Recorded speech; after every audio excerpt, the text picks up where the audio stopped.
भारत में ना जाने कितने ऐसे प्राचीन महल और मंदिर है जो अपने आप में एक रहस्य बने हैं। उनका निर्माण और डिजाइन हमें आज भी हैरान करती है कि उन सदियों में ना कोई टेक्नोलॉजी थी और ना कोई मशीन, फिर भी इनका निर्माण आखिर कैसे हुआ होगा। और इनमें से ही एक है उड़ीसा में समुद्री किनारे पर स्थित कोणार्क का सूर्य मंदिर। ये मंदिर आज के समय में एक खंडहर बन चुका है और इसका मुख्य दरवाजा पिछले 120 साल से बंद पड़ा है। इस मंदिर में आइडल सूर्य भगवान की मूर्ति हमेशा हवा में तैरती रहती थी बिना किसी एक्सटर्नल सपोर्ट के। इसके अलावा इसके 10 किलोमीटर के एरिया में किसी भी जहाज का कंपास काम करना बंद कर देता था। पर आखिर कैसे और 120 साल पहले ऐसा क्या हुआ कि इसका मुख्य दरवाजा बंद करना पड़ गया। इसीलिए आराम से बैठ जाओ क्योंकि हम इस वीडियो में हर चीज को लेयर बाय लेयर देखेंगे ताकि आसानी से सब समझ आए। आगे बढ़ने से पहले आप वीडियो को एक लाइक कर दो क्योंकि आप वीडियो देखते तो हो पर लाइक नहीं करते। पागल है क्या?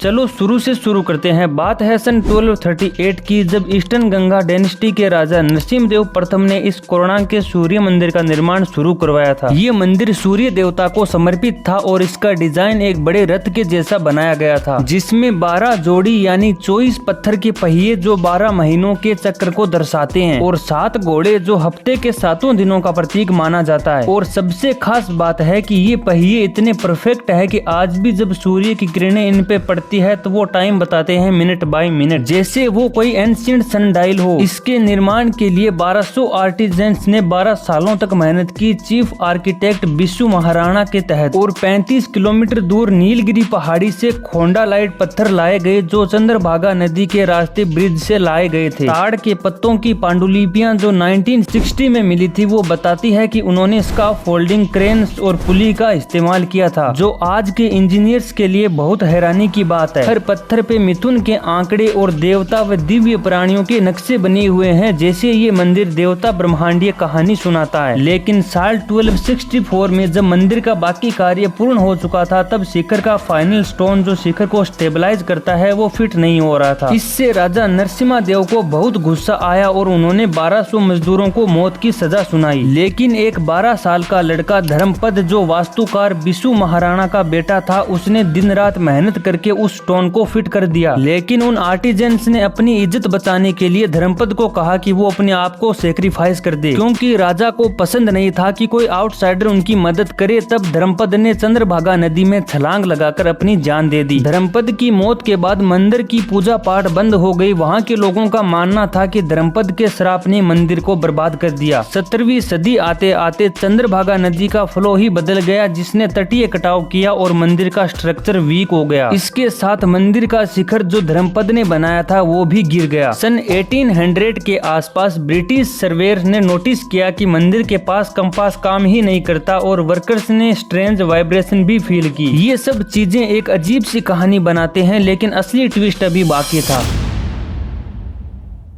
इसके बाद साल 1903 में जब British lieutenant general John Campbell जो बंगाल प्रेसिडेंसी के आर्कोलॉजिस्ट थे, उन्होंने मंदिर के एंट्रेंस को बंद करवा दिया। उनका ये फैसला इतना कंट्रोवर्शियल था कि लोग आज भी इस पर डिबेट करते हैं। ऑफिशियल रिपोर्ट कहता है कि ये एक सेफ्टी डिसीजन था क्योंकि मंदिर के शिखर के गिरने का खतरा था, लेकिन ये पूरी तरीके से सही नहीं है क्योंकि कैम्पबेल के वर्कर्स ने मंदिर के अंदर अजीब सी छायादार आकृतियां और वियर्ड साउंड भी सुने थे, जिसके बाद वर्कर्स ने वहाँ काम करना बंद कर दिया। कैम्पबेल के पर्सनल जनरल जो 1920 में पब्लिश हुए, उन्होंने कहा कि कोणार्क एक प्लेस ऑफ अनसेटलिंग फोर्स है, मतलब कि अशांतकारी शक्तियों का स्थान है। कुछ लोकल्स का मानना था कि कैम्पबेल ने श्राप के डर से दरवाजे बंद करवा दिए थे क्योंकि उन्होंने लोड स्टोन या आइडल के किसी फ्रेगमेंट को हटाने की कोशिश की थी जो फेल हो गई। लेकिन कुछ हिस्टोरियंस का मानना था कि ये एक कॉलोनियल मिसमैनेजमेंट था। लेकिन बात चाहे कुछ भी हो पर कैम्पबेल के बाद वो दरवाजा कभी खुला ही नहीं।